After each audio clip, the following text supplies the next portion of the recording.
In this video, I will analyze the quiz questions on chemical kinetics. Question 1. A mixture of hydrogen and oxygen can be stable. But if you ignite a mixture of fairly concentrated hydrogen and oxygen, it's going to explode. So what's the reason why this mixture can be stable? The temperature is low, the concentrations are low. Question 2. Chlorine may react with NaCl to form NO and Cl. For the reaction to happen, they must have enough energy to overcome the barrier. So, not all collisions between a chlorine and NaCl produce NO and Cl2 if they don't have enough energy to overcome the reaction barrier. Another reason is this: for chlorine to react with NaCl to produce Cl2, chlorine must attack this chlorine side of the molecule rather than the oxygen side. So maybe it's not the right orientation. So which light ignited the mixture of H2 and chlorine 2? So in the video it says UV light, and also it's because a UV light provides more energy than the red light, yellow light, or blue light. This question is to calculate the reaction rate. So what we need to know is the initial concentration of fluorine 2 is 0.5. After 1 millisecond, it becomes 0.2. So the change is 0.5 to 0.2. The change is 0.3 molar, or negative 0.3 molar. So how do we compute R? R is negative the change of the reactant divided by the time period. So you need to do negative 0.3 molar over 1 millisecond. The result is positive 300 molar per second. Again, negative is positive. Over here, we need to compute the final concentration of hydrogen fluoride. You need to balance the reaction between H2 and fluorine 2. One H2 reacts with one fluorine 2 to produce 2 HF. Therefore, if 0.3 molar F2 is consumed, it will produce 0.6 molar of hydrogen fluoride. Simultaneously, we know 0.3 molar of H2 is consumed. Therefore, for this question, we select 0. Again, the initial is 0.3, and then 0.3 molar is consumed. Therefore, the final concentration of the hydrogen gas is 0. All right, 5 out of 5. The unit of rate constant K depends on the reaction order. Correct. The unit of K of a first order reaction is different from that of a second order. Correct. So true. However, I want to remind you, the reaction rate does not depend on the reaction order. The reaction rate is always molar per second. The question is about reaction rate constant. All right, now for a second order reaction, what's the unit of K here? The reaction rate R is always in molar per second. Therefore, molar per second is equal to the unit of K times molar times molar. Therefore, the unit of K is molar per second divided by molar squared, this one.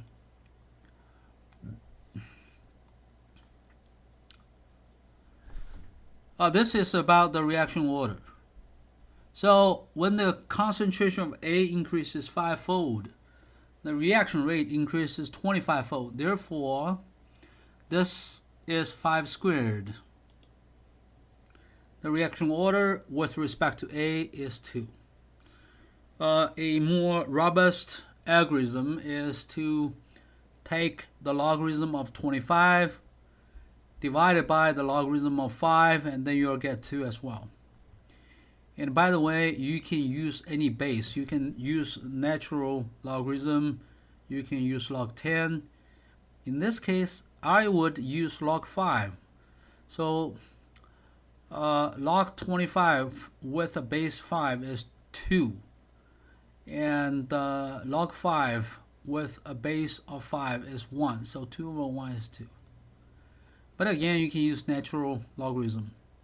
The natural logarithm of 25 over the natural logarithm of 5 is also 2. This is a first order reaction. The reaction rate is 0.12 molar when A is 2 molar. So we need to pay attention to this first order. That means the reaction rate is proportional to A. So when this A changes from 2 to 0.5, look, 0.5 is only a quarter of 2. Therefore, we need to find a number that's a quarter of 0.12, 0.03.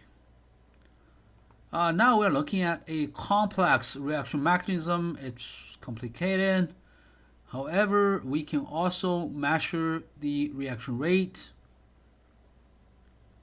with different concentrations of A and B. Let's look at the first two rows. We hold B constant. A increases 3-fold and B increases 9-fold. 9 is 3 squared, so the reaction order with respect to A is 2. Actually, we can choose this already. We'll just verify this 0 here. When we double the concentration of B, the reaction rate remains unchanged. And look at the A. A remains unchanged. We double the concentration of B. It does not affect the reaction rate. That means the reaction rate does not depend on the concentration of B. This is proportional to B to the power of 0. Five out of 5. There's a lot calculation in this quiz. Assume A to B is a 0th order reaction. That means R equals K. So if K is 0.5 molar per second and then R, the reaction rate is also 0.5 molar per second. And it's a constant. So after 0.4 seconds, how much A is consumed? 0.4 seconds times 0.5 molar per second.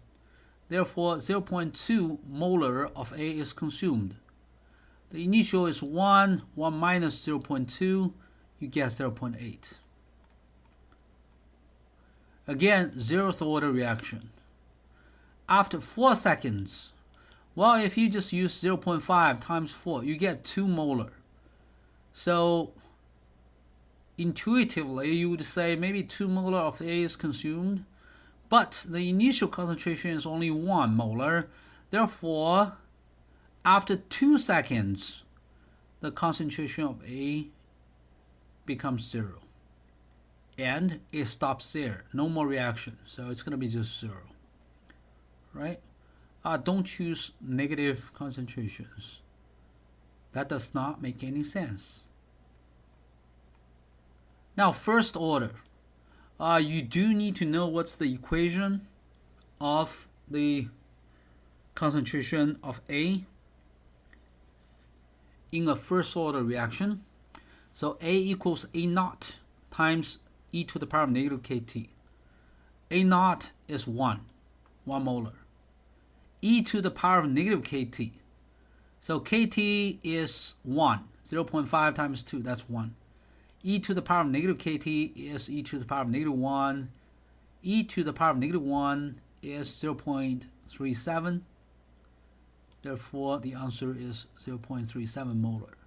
It's 1.0 molar times e to the power of negative 1. So this is the answer.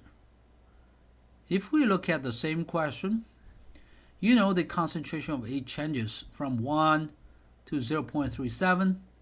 Therefore, 0.63 molar of A is consumed.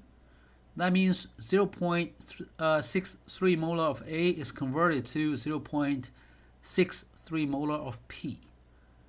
Well, therefore, for this question, we're going to choose 0.63.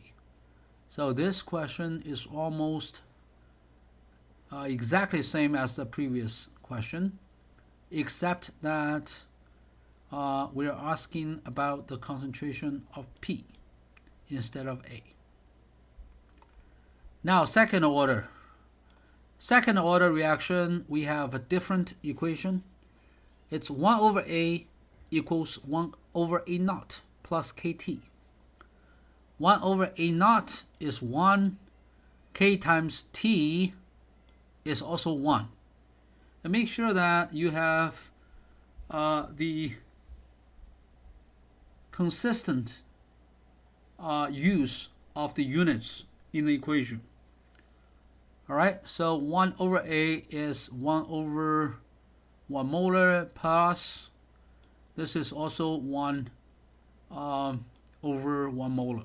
Alright, so 1 over A equals 2 over 1 molar, therefore A is 1 molar over 2. 1 molar over 2 is 0.5 molar. Question 6. Again, a second order reaction. We have the rate constant. Here it's 2,000 years. You don't really have to do the calculation.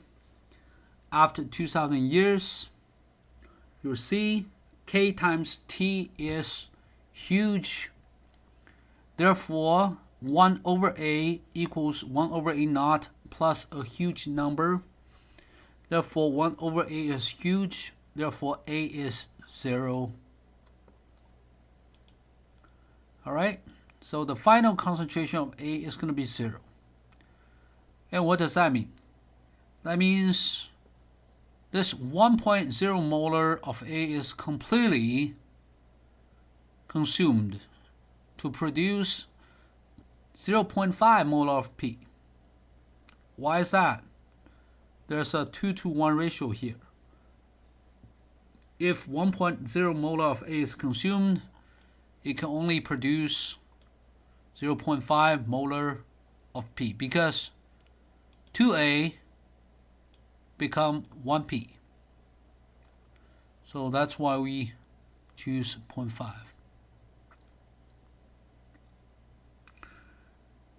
Now again, the same second order reaction. This time we have K, we have 2 seconds. We have the initial concentration of A. So again, it's just 1 over A equals 1 over A naught plus KT. 1 over A naught is 1. K times T is 1. So that means 1 over A equals 1 plus 1 equals 2. Therefore, after 2 seconds, the concentration of A is 0.5 molar. So what's the change of A?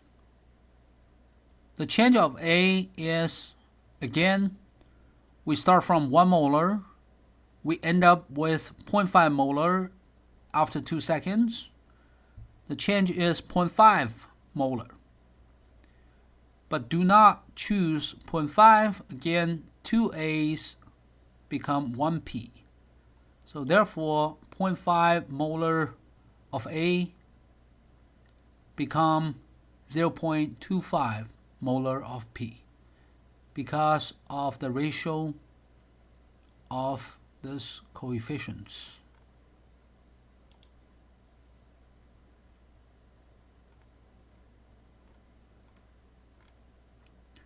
Five out of 5.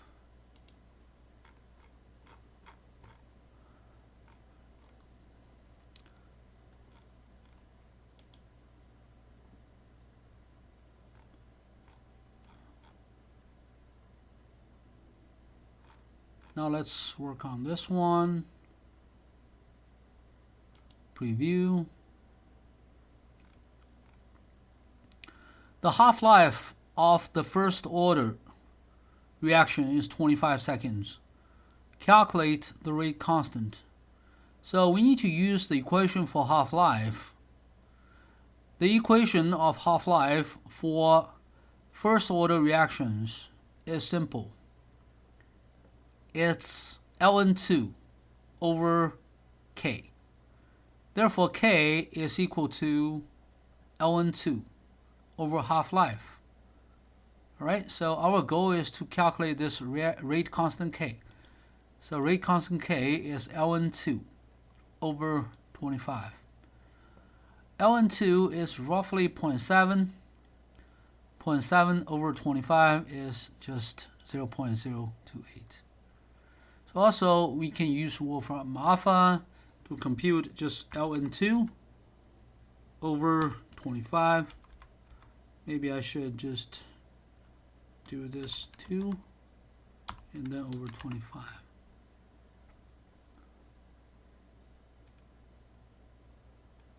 So ln2 over 25 is going to be 0.028.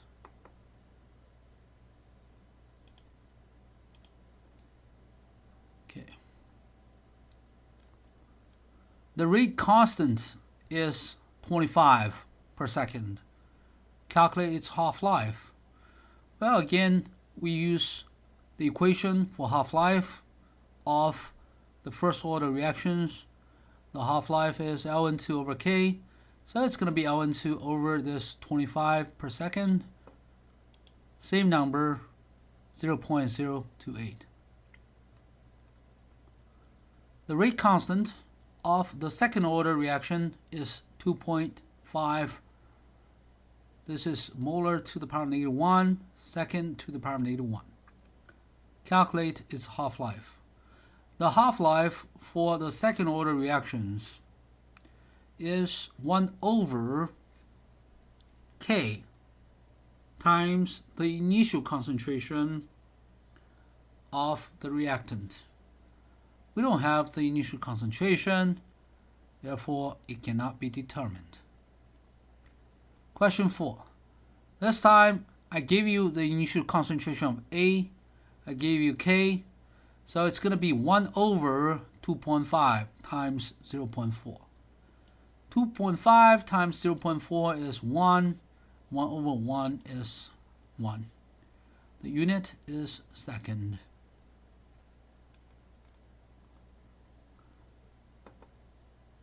Get back to the first order reactions. The half-life of the first order reaction is 25 seconds. So how long does it take for the concentration of A to drop to 12.5%? Well, it takes 25 seconds for the concentration of A to drop to 50% of its initial value. Another 25 seconds to drop to 25%. A third 25 seconds to drop to 12.5%. So again, it takes 25 seconds to halve the concentration of A. All right, so let's just choose 75 seconds. One more question. After 100 seconds, what's the concentration of A? It's going to be 1/2 of this one, 6.25%. That's 1/2 of this. And then how about after 125 seconds? That's going to be 1/4 of this, 3.125%. Okay, so something like that. Every 25 seconds, we have the concentration of A. This question is a little tricky. So how long does it take for the concentration of A to drop to 1% of its initial value? So somehow we can just estimate. See, after 75 seconds, the concentration drops to 12.5%. After 100 seconds, it's going to be 6%. So you need to choose a time period longer than 100 seconds. So it's going to be this. But also, you can do a more quantitative analysis. You're given the half-life here. It's 25 seconds. So you can compute the value of the rate constant. It's ln2 over the half-life. That's going to be 0.028 per second. And then we'll just use the equation of the concentration of A. That's the integrated rate law for the first order reaction. A is A naught times e to the power of negative kT. And then we can compute the time. So I'm going to show you how to do that using Wolfram alpha. All right. So the equation is this: 1%. 1% is A over A naught. All right, is equal to e to the power of negative kT. However, in this equation, we have two variables, k and t. We have only one equation. So somehow we need to know this k first. But what is the value of k? Remember, k is ln2 over half-life. All right, so this is what I'm going to do. And this is the multiplication sign. I'm going to click equal sign, and Wolfram alpha will compute this t. Again, this 1% is actually A over A naught. All right?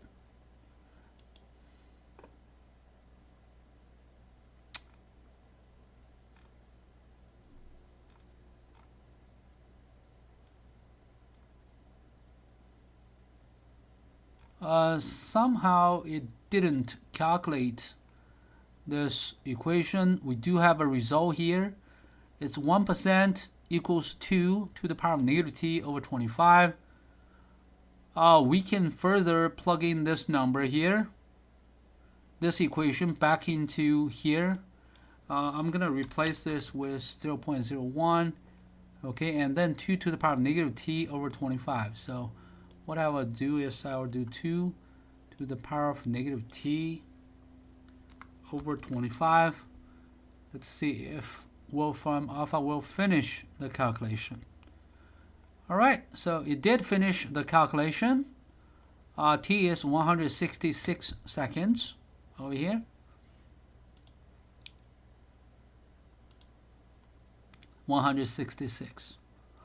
Question 7. We will have to calculate the reaction energy barrier of the reaction. The equation is simple. So we do have the value of K at 280 K and the value of K at a different temperature. Therefore, the logarithm of the ratio of the K, it's going to be 100 over 1. The logarithm of 100 is equal to negative activation energy over R times the difference between the reciprocal of the temperatures. So I'm going to use Wolfram alpha again to do the calculation. So I need to kind of remember these numbers. I'll put those numbers here, and then I'll type up the equation. The logarithm of 100 over 1. Again, this is the logarithm of the ratio between the rate constants at different temperatures. Is equal to negative E sub A. Wolfram alpha may not know what E sub A stands for, so I'm going to just use X. X over the rate constant, and then times, we need to do this, 1 over the higher temperature, and over here 1 over the lower temperature. So make sure that if the higher temperature rate constant is on top, you need to have this reciprocal of the higher temperature in front. Now I can get rid of these numbers. Let's click this equal sign.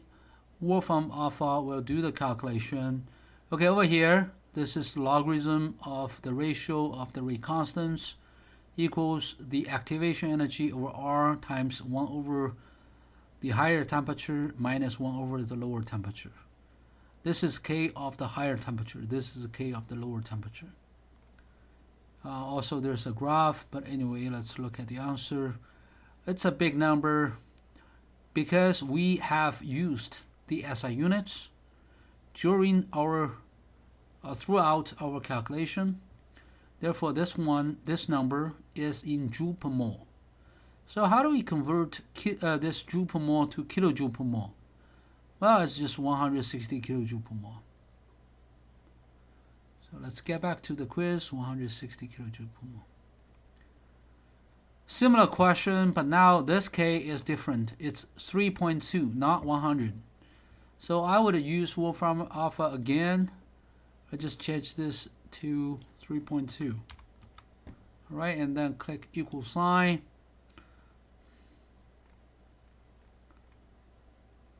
This is 40,000 joule per mole. 40,000 joule per mole is 40 kilojoule per mole. So I'm gonna pick this one. Finally, this one we don't need to use Wolfram alpha because look at this K 3.2 and this K 3.2 are exactly the same. So that means the ratio between these two rate constant is just 1 and the logarithm of 1 is simply 0. That means the activation energy has to be 0. Alright, but if you really want to, you can also plug in numbers. However, again, the left hand side is 0. That means x has to be 0. But anyway, let's do it. X is 0. Again, this is because the left hand side of the equation is 0. Therefore, this part has to be 0 and x then has to be 0. Right, so submit. 6 out of 6. This reaction is more likely a complex reaction mechanism. Any elementary reaction should not involve 4 or more reactant particles. Even molecular reactions are rare. So now if you look at the coefficients here, you have 1 propane, this is propane, 5 oxygen, a total of 6 molecules. It's hard to imagine all 6 molecules appear at the same position simultaneously, collide with each other, and produce 3 CO2 and 4 water simultaneously. So it must be a complex reaction mechanism. Which of the following types of reactions is rare? Okay, uni and bi are common, so molecular reactions again involve 3 molecules appearing at the same position at the same time, so it's rare. The combustion of H2 in oxygen 2 is likely. The elementary reaction is false. The entire mechanism is presented in the video and the document. So you can take a look at those reactions involved in this complex mechanism. Over here, this is a sequential reaction mechanism. You go from A to B and then B to C. All right? So what's the rate limiting step? The slowest one. So this one is slower. So if you compare this 2 per second versus 7 per second, so from A to B is the bottleneck. This question is tricky. There's no rate limiting step in this mechanism because it's going from A to B, and this is from A to C. All right? So neither step is limiting the other step. These 2 elementary reactions proceed in parallel. So neither. Okay, so if we're talking about rate limiting step, it has to be one of the steps in a sequential mechanism. Okay, and then one step can limit the other steps. Now, again, this is A to B to C. This is a sequential mechanism. Therefore, it's possible to have a rate-limiting step. The second step has a much larger energy barrier, so this step is much slower. So we're going to choose B to C as the rate-limiting step. Similar question, but this time we have 3 steps from A to B, B to C, C to D. And this is sequential. Therefore, one of the 3 steps can be the rate-limiting step. You just need to choose the step with the largest barrier, 160 here. So we're going to choose this one. Question 8. The reaction rate constant depends on the concentrations of the reactant. It's false. There's a reason why the reaction rate constant is called constant. It does not depend on the concentrations of the reactants. The reaction rate constant often depends on the reaction temperature. However, this is true. Remember the Arrhenius equation? The reaction rate constant K is equal to A times e to the power of negative activation energy over RT. That T is temperature. Usually the higher the temperature, the higher the reaction rate. Therefore, this is true. And because the rate constant does depend on the temperature, some chemists suggest that we change the name rate constant to rate coefficient. In general, the reaction rate is proportional to the orientation factor and the collisional frequency. That's true. Remember, in the Arrhenius equation, you have both orientation factor and collisional frequency being involved, so it's true.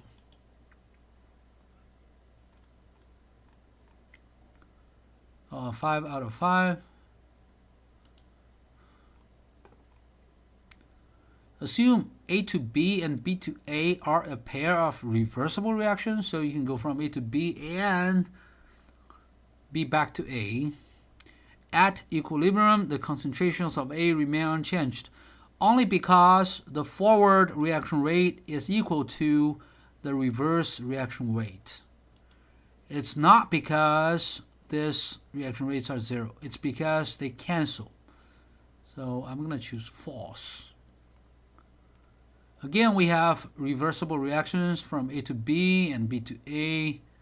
Let's say the rate constant from A to B is Kf, B to A is Kr. Kf over Kr is equal to what at the chemical equilibrium? Remember, at the chemical equilibrium, the forward rate is equal to the reverse rate. Therefore, Kf times A is equal to Kr times B. If Kf times A is equal to Kr times B, then we know Kf over Kr is B over A. Alright, so write it down on a piece of paper. Again, Kf times A equals Kr times B. In heterogeneous catalysis, the catalyst and the reactants are, well, this is the key word. Heterogeneous means we have multiple phases. In a complex mechanism, this A to B is 20 per second, B to A is 10 per second. The rate constant of B to the product is 80 per second. So, can we assume A and B are always at equilibrium? Can we make this so-called a pre-equilibrium approximation? The answer is no. We can assume A and B are always at equilibrium only when this A to B is fast, B to A is also fast, and then this third reaction from B to product is slow. However, in this case, B to product is actually faster than the A to B and B to A reactions, so we say no. But if I change this 80 per second to 0.0008 per second, and then we'll have to say yes. All right? Because if I change this number to 0.0008, this reaction is going to be so slow that any changes made to B will be quickly compensated by the fast reactions from A to B and B to A. So the equilibrium between A and B are maintained if the third reaction is extremely slow. But for this question, we have to say no, this is just too fast. Question 5. Again, from A to B and B to A, we have two elementary reactions, and they are a pair of reversible reactions. Now let's add a catalyst into the reaction system. What does a catalyst do? It typically increases the forward reaction rate and the reverse reaction rate simultaneously. Okay, so this is false. Okay, a catalyst increases the forward and reverse reaction rates simultaneously and by the same factor. Okay. Now, same question, we are adding a catalyst to this reaction system. Does that change the equilibrium concentration of A and B? It doesn't. At equilibrium, you have the forward reaction rate be equal to the reverse reaction rate. Now imagine if we add a catalyst and increase the forward rate by a factor of 10, and then we will increase the reverse reaction rate by a factor of 10 as well. Therefore, the forward rate is still equal to the reverse rate after we add the catalyst. So we're going to have to say false. It cannot change the equilibrium concentration. All right? Adding a catalyst into the reaction system will increase the concentration of neither. All right? Because again, by adding a catalyst into the reaction system, we can increase the forward and the reverse reaction rates simultaneously by the same factor. Therefore, it does not really change the equilibrium.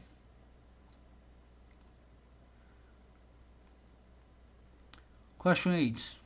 Again, we add a catalyst. All right, so in general, adding a catalyst to a reversible reaction system lowers the forward reaction barrier and reverse reaction barrier simultaneously. Well, that's true. It has to be true. If you look at the energy profile of a reaction with versus without a catalyst, you will see this is true. Question 9. The catalyst used in the elephant toothpaste experiment is, well, you can Google this, elephant toothpaste experiment, or you can just watch the video. You'll know the catalyst is the yeast, or you can use iodide. A reaction that involves a catalyst is very likely a complex mechanism because it involves multiple steps. It cannot be a single elementary reaction. Usually involves the catalyst reacting with the reactant to form a complex or intermediate, and then the intermediate will be converted to the product and the catalyst. So at least 2 steps. It's not one single elementary step.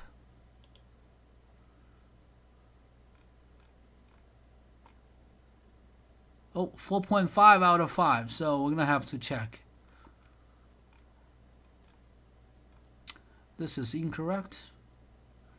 Adding a catalyst into this reaction system can increase the forward reaction rate and reduce the reverse reaction rate. I think I said this statement is false, but I clicked true by mistake. So again, this is false. Adding a catalyst into a reaction system will increase the forward reaction rate and the reverse reaction rate simultaneously. Right?